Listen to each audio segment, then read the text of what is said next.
Stadium Sultan Ibrahim bakal menjadi saksi perlawanan bertaraf tinggi antara Johor Darul Tazim dan kelab gergasi Jepun Vissel Kobe pada Selasa ini.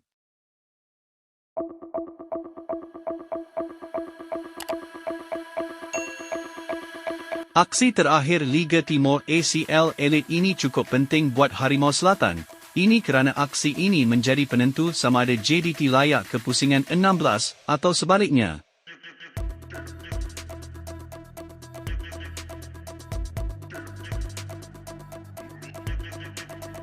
Menentang gergasi Jepun itu bukanlah satu aksi yang mudah buat JDT.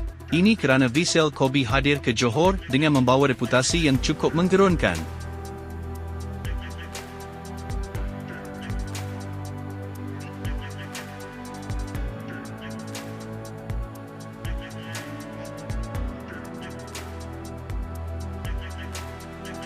Gergasi Jepun itu datang sebagai pemuncak klasemen Liga Zon Timur, manakala Harimau Selatan pula sedang bergelut di kedudukan ketujuh.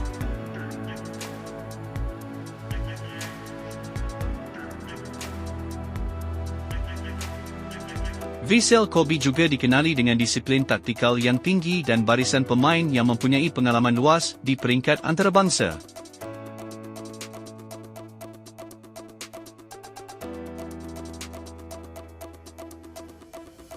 Oleh sebab itu JDT mengharapkan sokongan padu penyokong untuk aksi pada 17 Februari ini. Kehadiran puluhan ribu penyokong akan menjadi pemangkin semangat JDT menentang pasukan gergasi Asia itu. Aksi sengit ini boleh disaksikan secara siaran langsung di Astro pada Selasa ini jam 8.15 malam.